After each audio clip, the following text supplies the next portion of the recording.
क्या हाल है? बहुत बोर हो रहे हो? बहुत दिनों से कहीं छुट्टियां नहीं मनाने गए? चलो आज हम आपकी पुरानी छुट्टियां याद करते हैं। अपनी लास्ट वेकेशन को याद करो जब आप अपने परिवार के साथ, फ्रेंड्स के साथ घूमने गए थे। कैसा होटल था? क्या आप उस होटल में दोबारा रुकना चाहोगे? या नहीं, आप किसी को भी रिकमेंड नहीं करोगे और दोस्तों से भी कहोगे यार वहाँ मत जाना? ओहो, नहीं, अभी घर से मत निकलना। घर रहिए, सुरक्षित रहिए। मैं आपको बिल्कुल भी मोटिवेट नहीं कर रही हूँ घूमने जाने के लिए। असल में बात क्या है, आज मैं आपको इनवाइट कर रही हूँ अपने साथ एक वर्चुअल ट्रिप पर। तो आज का हमारा जो सेशन है वो किस पर है? आतिथ्य प्रबंधन या फिर हॉस्पिटैलिटी मैनेजमेंट। तो चलो हम स्टार्ट करते हैं। आज जो हम पढ़ेंगे वो है आतिथ्य प्रबंधन का महत्व। तो मेनली आज का हमारा पूरा वीडियो इसी टॉपिक पर है और आगे के वीडियोस में हम डिस्कस करेंगे आतिथ्य उद्योग के खाद्य तथा पेय विभाग और इसके अलावा और सभी विभाग, चाहे वो गृह प्रबंधन विभाग हो या आतिथ्य उद्योग का प्रमुख कार्यालय हो। और लास्ट वीडियो जो होगा, थर्ड वीडियो, उसमें हम डिस्कस करेंगे इसमें उपलब्ध जीविका के विभिन्न अवसर। ये तो आप सभी को पता है कि आतिथ्य प्रबंधन या टूरिज्म कितनी तेज़ी से बढ़ रहा है, तो इसमें जीविका कमाने का मौका हम नहीं छोड़ेंगे। क्लियर? तो इसको डिस्कस करना बहुत ज़रूरी है। चलें घूमने, चलें अपने ट्रिप पर। चलो, अच्छा होटल लग रहा है आपको? ये है हमारा स्वागती कार्यालय जिसमें आपका स्वागत है।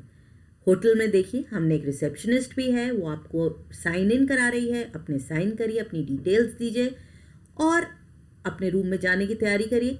कैसा लगा आपको? अगर अच्छा लगेगा तो आप यहाँ पर ज़्यादा भी रुक सकते हैं और आप और लोगों को रिकमेंड भी कर सकते हैं। अब यहाँ से कहाँ चलें? चलो अपने रूम में चलते हैं। कैसा है हमारा रूम? ये तो अच्छा लग रहा है। सारे रूम्स एकदम साफ हैं, डेकोरेशन भी अच्छी है, चादरें भी एकदम साफ हैं और कलर कॉम्बिनेशन भी अच्छा है, अच्छे से साफ रखा गया है। गुड। अब रूम में सामान रख के अब क्या होगा नेक्स्ट? भूख भी तो लगेगी। तो हाउस कीपिंग या गृह व्यवस्था से चलिए अब हम खाद्य तथा पेय पदार्थों की तरफ चलते हैं। लगता है इस लड़की का आज बर्थडे है, ये अपना बर्थडे मना रही है। देखिए कितने अच्छे से टेबल सेट है, डेकोरेशन है, गिफ्ट्स भी दिए हैं। ओहो, बहुत खुश है ये लड़की। अगली बार भी हो सकता है बर्थडे मनाने यहीं पर आए। और टेबल कितने अच्छे से सेट है ना? तो ये भी अच्छा लग रहा है, पसंद आ रहा है। लगता है आप अपने दोस्तों से भी कहेंगे कि मेरा वाला होटल अच्छा है। लेकिन रुको, अभी और भी चीज़ें हैं हमारे पास। यहाँ पे देखिए स्विमिंग पूल भी है, खेलने के लिए पूल भी है, बच्चों के खेलने का भी है, बहुत सारी चीज़ें हैं। तो आप अपनी फैमिली के साथ भी इस होटल में आ सकते हैं। तो सपोर्ट सर्विसेज भी अच्छी हैं, सहायक सेवाएं और प्रबंधन। लेकिन अब पढ़ना भी तो है इसके बारे में, तो शुरू करें। सबसे पहले मैं आपको ये बता दूं कि आतिथ्य प्रबंधन और होटल प्रबंधन ये सुनने में एक से हैं, सिमिलर भी हैं, लेकिन ये दोनों बिल्कुल सेम नहीं है। होटल प्रबंधन का मतलब होता है एक अस्थायी निवास जिससे संबंधित स्थापना के कार्यों के प्रबंधन के लिए प्रतिबंधित है। मतलब ये एक सिर्फ होटल से रिलेटेड जो भी कार्य हैं उनके बारे में बात करता है होटल प्रबंधन, चाहे वो खाने की हो या वो रिसेप्शन हो, लेकिन ये काम कहाँ कर रहा है? होटल में। जबकि आतिथ्य प्रबंधन जो है एक बहुत ही व्यापक शब्द है और इसमें कई सारे उद्योग, होटल तो शामिल होते ही है, इसके साथ साथ और भी बहुत सारे उद्योग शामिल हैं, चाहे वो सम्मेलन प्रबंधन हो, मतलब इवेंट मैनेजमेंट हो, या बिक्री हो, मार्केटिंग हो, व्यवसाय विकास हो, ये सब चीज़ें इसमें शामिल होती हैं। तो एयरपोर्ट पे अगर खाना मिलता है आपको, प्लेन्स में मिल रहा है, क्रूज़ में मिल रहा है, आप किसी की शादी में गए हो, कहीं पर सेमिनार है, शादी है, कुछ भी ऐसा फंक्शन है, ये सब आतिथ्य प्रबंधन में आता है। तो होटल प्रबंधन एक छोटा टर्म है जिसमें सिर्फ होटल कवर होता है। होटल के बाहर जहाँ भी मैनेजमेंट है, कोई भी इवेंट हो, किसी, अगर मान लीजिए एक सिंगर का कहीं पर वो गाना भी गाने गया है और कोई प्रोग्राम है, वहाँ पर भी अगर खाना पीना है, उनका ध्यान रखा जा रहा है, तो वो भी आतिथ्य प्रबंधन है। तो है ना बहुत ही बड़ा फील्ड। और वैसे भी हमारी भारतीय सभ्यता में अतिथियों को भगवान के समान माना जाता है और उनके साथ वैसा ही व्यवहार किया जाता है। तो आप सबने सुना है ना, अतिथि देवो भवा। हमारे देश में टूरिज्म की लाइन भी यही है और ये फ़ोटो तो आपको बिल्कुल अतिथि देवो भवा का ध्यान दिलाएगी। कैसे सुदामा जब अतिथि बनकर आए थे तो श्री कृष्ण ने ये सोचे बिना कि वो कितने अमीर हैं और कृष्ण जी कितने अमीर हैं और सुदामा गरीब, उनका बिल्कुल भगवान समझ के स्वागत किया था और उनके साथ बहुत प्रेम पूर्वक व्यवहार किया था। तो प्राचीन काल में प्रातः लोग क्या करते थे, अपने दोस्तों मित्रों संबंधियों के यहाँ रुकते थे या फिर धर्मशालाओं में रुकते थे। पर अब क्या हुआ है, अब ग्लोबलाइजेशन हुआ है, दुनिया बहुत छोटी हो गई है। हम बहुत वजह से एक देश से दूसरे देश में जाते हैं और बढ़ते व्यापार के बीच में आधुनिक काल में वाणिज्य में सत्कार की मूल्यदेय सेवाओं की व्यवस्थाओं को आवश्यक बना दिया है। मतलब पैसे देकर रहने की सुविधा, खाने की सुविधा जो हम सगे संबंधी और मित्रों से उम्मीद करते थे, अब हम चाहते हैं कि पैसे देके वो सुविधाएं हमें कहीं पर भी मिल जाए। लेकिन क्यों, ऐसी क्या महत्व है इस आतिथ्य में? चलो देखते हैं, सोच के बताओ। अगर आपको सफ़र करना है, आपको होटल में जाना है, तो क्या क्या कारण हो सकते हैं कि हम किसी होटल में या किसी प्रोग्राम में जाएं? क्या कारण हो सकते हैं? सबसे बड़ा कारण है वैश्वीकरण। दुनिया छोटी हो गई है। पहले कहते थे 7 समंदर पार, और अब आप एक दिन आज यहाँ हैं और कल किसी दूसरे कॉन्टिनेंट में हो सकते हैं। वैश्वीकरण। उसके बाद लोग अपने व्यापार को बढ़ाने के लिए एक जगह से दूसरी जगह सफ़र करते हैं। विपणन, उसको बढ़ाने के लिए, उसकी मार्केटिंग के लिए, उसको बेचने के लिए लोगों से मिलना होता है। बहुत सारे सरकारी कार्यक्रम होते हैं कि एक जगह से दूसरी जगह जाना पड़ता है। कुछ लोग तो सिर्फ खरीदारी करने के लिए ही अपने घर से बाहर घूमने चले जाते हैं। अवकाश में, छुट्टियों में, मनोरंजन करने के लिए, चेंज के लिए, नई जगहें देखने के लिए भी जाया जाता है। अब इतना पोल्यूशन हो रहा है कि आपको लगता है कहीं और चलें। कोरोना हो रहा है, हम कहीं नहीं जा सकते। और कुछ लोग ऐसे हैं जो कोरोना से बचने के लिए ही कहीं जा रहे हैं। कुछ लोग ऐसे होते हैं जो इलाज के लिए कहीं जाते हैं, तो स्वास्थ्य भी एक कारण हो सकता है। और पढ़ाई, 12th करके हो सकता है आप में से ही कई सारे लोग अपना घर छोड़ के किसी और जगह हॉस्टल में जाके रहें। उस हॉस्टल में भी जो खाना मिल रहा है वो भी आतिथ्य प्रबंधन है, तो अध्ययन के लिए। फिर अगला कारण हो सकता है विभिन्न स्थानों की यात्रा करने के लिए, वहाँ की संस्कृतियों का अनुभव हो, परंपरागत वहाँ की जो इमारतें हैं जैसे हमारे देश में है, ताजमहल है और हैं, उनको देखने के लिए। या फिर वन्य जीव, प्राकृतिक सुंदरता, पहाड़ों पे जाते हैं, लेह लद्दाख जाते हैं, वहाँ पर क्या है, सिर्फ प्राकृतिक सुंदरता। और अब तो टूरिज्म इतनी बड़ी इंडस्ट्री है कि उसके भी बहुत विज्ञापन आते हैं। अलग अलग मेले लगते हैं, उत्सव मनाए जाते हैं, उनके विज्ञापन, चाहे वो शॉपिंग का मेला हो जैसा कि दुबई में होता है ना वहाँ का, या वन्य जीवन, पर्यटन, इन सब से रिलेटेड हो। कई बार आप देखोगे राजस्थान का आप देखोगे टीवी पे ऐड आता है, गुजरात का आता है, हर स्टेट का अपना अपना पर्यटन आता है जहाँ पर वो हम अपनी टूरिज़्म को प्रमोट करते हैं। वन्य जीव देखने के लिए आप जानवरों को देखने के लिए जा सकते हैं। और अब इतने आयोजन भी होते हैं, जैसे पुष्कर का मेला लगता है, कुंभ का मेला लगता है, जहाँ आप देखिए कितने फॉरेनर्स दूर दूर से इन मेलों को देखने आते हैं। तो इनकी एडवर्टाइजिंग भी की जाती है और उस एडवर्टाइजमेंट से भी लोग आते हैं। पर इसके बारे में डिटेल्स में जानने से पहले हमें कुछ मूलभूत संकल्पनाएं पता होनी चाहिए, कुछ टर्म्स के बारे में पता होना चाहिए, तभी हम इस टॉपिक को समझ पाएंगे। तो सबसे पहला जो टॉप वर्ड हम पढ़ेंगे वो है पर्यटक। पर्यटक कौन होता है? कोई भी ऐसा व्यक्ति जो किसी दूसरे स्थान की यात्रा करता है और वहाँ अस्थायी रूप से ठहरता है। अगर आप अपने घर में रुके हुए हैं तो आप पर्यटक नहीं हैं। जब आप कहीं और घूमने जाते हैं और वहाँ रुकते हैं तो ये पर्यटक होते हैं। जैसे आप देखो, ये लड़की है, अपने घर से बाहर घूमने गई है, ये लोग होटल में रुके हैं, ये पर्यटक हैं। और इन्हें देख के सच बताऊँ तो मेरा भी जाने का मन कर रहा है, पर जाना मत, जब सब सही होगा हम सब तभी जाएंगे। तो हम जब बाहर निकलते हैं पर्यटक, तो ऐसा स्थान चाहते हैं जो आरामदायक हो, सुरक्षित हो और स्वच्छ हो, वहाँ पर घर जैसी सुविधाएं हों। तो जो जिस लेवल पे रहता है, जैसे अंबानी जाएंगे वो अपने घर जैसी सुविधाएं चाहेंगे, हम जाएंगे हम अपने घर जैसी सुविधाएं अपने बजट में चाहेंगे। तो पर्यटक समझ में आ गया। अब हम देखते हैं आतिथ्य क्या है। जो भी हमारा अतिथि है और आतिथ्य या फिर मेज़बान है, उनके बीच का जो संबंध है, इसी को हम कहते हैं आतिथ्य। यह सत्कारशीलता का कार्य है और इसमें निम्न जितनी मैं आपको चीज़ें बता रही हूँ ये सब इसमें इंक्लूडेड है। जैसे अतिथियों का उदारतापूर्वक और मित्रतापूर्वक स्वागत करना। कई बार आप कहीं जाते हो, आपको मित्रतापूर्वक स्वागत होता है तो आप उसको दोबारा से जाने का मन करता है। तो उनका अच्छा स्वागत करना चाहिए, दिल खोल के उनका स्वागत करना चाहिए, उनके मनोरंजन करना चाहिए, उनका मन लगा रहे और शिष्टतापूर्ण उनको जो सेवाएं की ज़रूरत है उनको वो सेवाएं भी प्रदान करनी चाहिए। रहने के लिए स्थान, भोजन, मनोरंजन के साधन और उनके साथ स्नेह से शिष्टतापूर्ण व्यवहार करना चाहिए। अगर कोई और अन्य उन्हें सुविधाएं चाहिए जो हम उन्हें प्रोवाइड कर सकते हैं, हो सकता है वो पर्यटक क्षेत्रों की जानकारी चाहते हों, आपसे गाड़ी अरेंज करवाना चाहते हो, तो ये सुविधाएं कोशिश करनी चाहिए हम उन्हें दिलवाएं। आतिथ्य समझ में आ गया। अब हम देखते हैं आतिथ्य सेवाएं प्रदान करने वाले विभिन्न प्रकार के कौन कौन से प्रतिष्ठान हैं, कहाँ कहाँ पर अलग अलग जगहों पर आतिथ्य सेवाएं मिल सकती हैं। तो इनमें सबसे पहला आता है होटल। होटल के बारे में आप सभी जानते होंगे। ये एक व्यापारिक प्रतिष्ठान है जो अतिथियों को आवास, भोजन और अन्य सेवाएं प्रदान करता है। तो यहाँ आवास भी है, भोजन भी है और बहुत सारी अन्य सेवाएं भी मिलती हैं। दूसरा आता है मोटल। अब आप यहाँ देखो, यहाँ होटल और मोटल, इसमें बस एक शब्द का अंतर है। क्या आप बता सकते हो क्यों? चलो मैं ही बता दूंगी।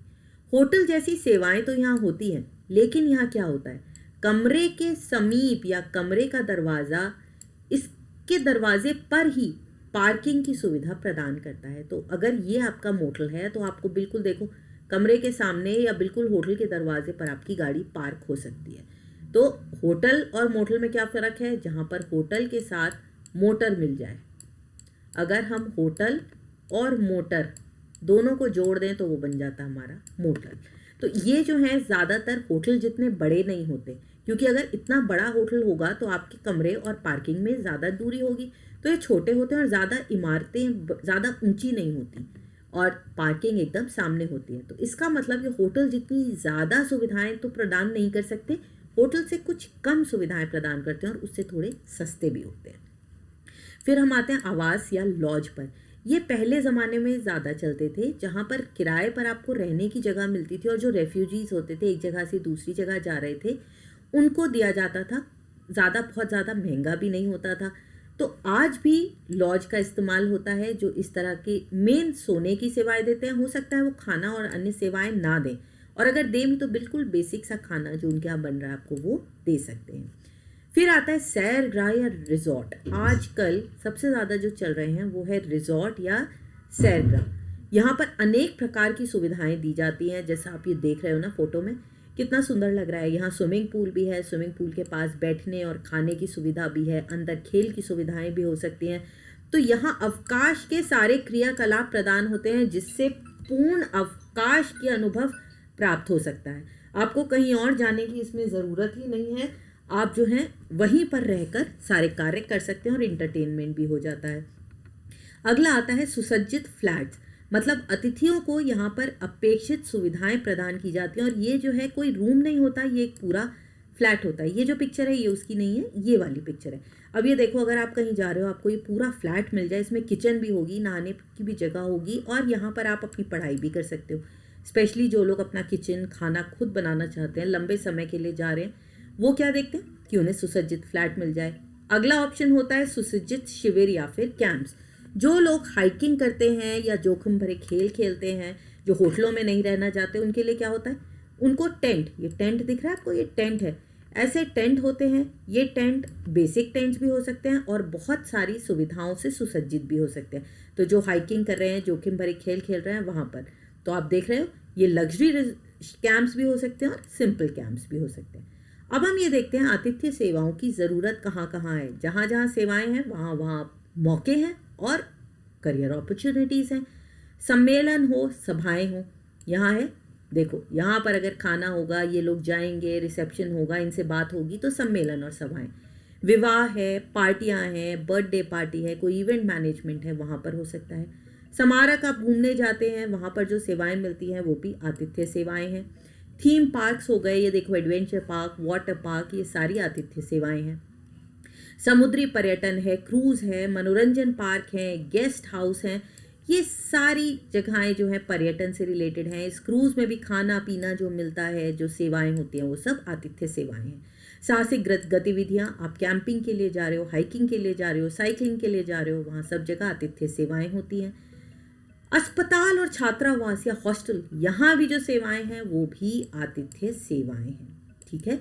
तो बहुत सारी जगहें हैं। उद्योग, ये तो मैं भूल ही गई, उद्योग में जब इंडस्ट्रीज़ हैं जहाँ इन्हें खाना मिलता है, इनके बारे में ध्यान रखा जाता है, यूनिफॉर्म्स मिलती हैं, यूनिफॉर्म को साफ़ किया जाता है, ये सब क्या है?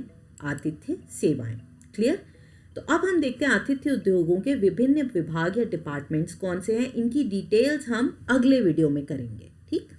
तो अलग अलग कौन से हैं आतिथ्य उद्योग? देखो, आवास या प्रमुख कार्यालय, जो हमारे कमरे होते हैं जहाँ पर हमें कमरों की चाबी दी जाती है, वो होता है रिसेप्शन या प्रमुख कार्यालय।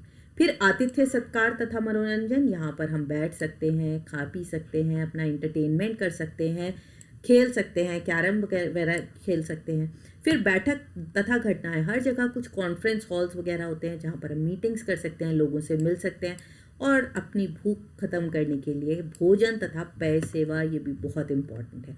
और इन सब को एक बड़ा डिपार्टमेंट खुल गया है पर्यटन, जो कि पर्यटकों का ध्यान रखता है। इन सब के अलावा कुछ लोग रहने आते हैं, कुछ घूमने आते हैं, और ये सब टूरिस्ट हैं, ठीक है। अब हम देखते हैं अतिथि चक्र के चरण। अतिथि चक्र ये भी कुछ होता है? बिल्कुल। अतिथि चक्र का मतलब हमारी पूरी जो हमारे एक वेकेशन पे या घूमने जाते हैं, वो भी एक चक्र है, और इसके चरण को समझना पड़ेगा अगर हम हॉस्पिटैलिटी इंडस्ट्री या अच्छे से आतिथ्य करना चाहते हैं। तो सबसे पहली जो स्थिति है वो है आगमन से पूर्व। आगमन से पूर्व, आने से पहले ही शुरू चक्र। बिल्कुल। कैसे? देखो, जाने से पहले हम सोचते हैं हमें कहाँ जाना है, हमारा बजट क्या है, हम 10 जगह फ़ोन पे बात करते हैं, इंटरनेट पे ढूंढते हैं, और इनसे पूछते हैं कि कितने कमरे हैं, कितनी सुविधाएं हैं, उनका किराया कितना है, मेरे को क्या क्या मिलेगा, खाना मिलेगा या नहीं। तो ये सब जाने से पहले ही तो हो रहा है। वहीं से अतिथि चक्र की शुरुआत हो जाती है। तो आप 10 जगह बात करते हो और किसी एक होटल में बुकिंग कराते हो, क्यों? क्योंकि आपको वहाँ से सबसे सही इन्फॉर्मेशन मिली और आपका मन करता है वहाँ जाने का। तो अगर आपका आतिथ्य आगमन पूर्व अवस्था में ही अच्छा है, तो आपको अपने लोग, अपना बेचने के लिए क्लाइंट्स और कस्टमर मिल जाएगा। दूसरी स्टेज क्या होती है? आगमन अवस्था, जब हमारे पर्यटक होटल में आते हैं अपना सामान लेकर और रहने के लिए तैयार हो जाते हैं। फिर होता है कमरे पर आधिपत्य। फिर हमें अपने कमरे की चाबी मिलती है, कमरे में जाते हैं, फिर हम देखते हैं वहाँ का इंटीरियर्स कैसा। याद आया, मैं आपको होटल में ले गई थी बिल्कुल शुरू में ही। वहाँ पर हम खाना पीना भी कर सकते हैं, कमरे की खिड़की में से देखेंगे रहने में कंफर्टेबल है या नहीं। और फाइनली घूम फिर के अगली स्टेज क्या है? प्रस्थान की। हम चाहते हैं जो भी हमारा अतिथि आए वो बहुत खुश जाए और जाके 4 लोगों से कहे कि हमारा जो आतिथ्य था वो बहुत अच्छा था, और हमारे जो ग्राहक हैं उनको बढ़ाए। इसी तरह हमारा बिजनेस भी बढ़ेगा। तो अतिथि चक्र की कौन कौन सी चरण थे, इनकी ज़रूरतें क्या थी? ये विभिन्न विभाग हैं को अच्छी तरह से, अच्छी प्रकार से समझने के लिए है। इसी बेसिस पर हमारे हॉस्पिटैलिटी इंडस्ट्री के अलग अलग विभाग बनाए जाते हैं। होटल और मेहमानों के बीच परस्पर क्रियाएं कौन कौन सी होती हैं, ये भी इसी पर निर्भर करता है। और जो भी जिस चक्र के जिस स्थिति में है उसको उसी के लिए ट्रेन किया जाता है।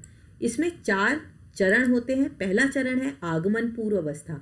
जो व्यक्ति यहाँ पर बात कर रहा है वो ज़रूर ऐसा होना चाहिए जिसका कम्युनिकेशन स्किल या बात करने की क्षमता बहुत अच्छी हो। जो उससे फ़ोन पे बात कर रहा है वहीं पर वो उसे मना सके कि हमारा होटल या हमारी सुविधाएं सबसे अच्छी हैं। तो हमें कहाँ पे इसको क्या ट्रेन करना पड़ेगा कि ये लोगों को अपने होटल की तरफ आकर्षित करे। तो आगमन पूर्व अवस्था में क्या क्या पूछा जाता है, क्या किया जाता है? अतिथि के लिए कितना दर है, हम कितने पैसे लेंगे, कौन कौन सी सुविधाएं देंगे, और फिर उसके नाम पर आरक्षण कर लिया जाता है। फिर आती है आगमन अवस्था, जिसमें अतिथि वास्तव में आता है और उसका नाम रजिस्टर में दर्ज किया जाता है। उसका चेक इन होता है। ये है चेक इन की अवस्था, जब हम उसे चाबी देते हैं, रिसेप्शन पे जाते हैं, उसकी डिटेल्स नोट करते हैं, नियम बताते हैं, जैसे खाना आपको 2 से 3 बजे तक मिलेगा, जो भी हमारे हैं।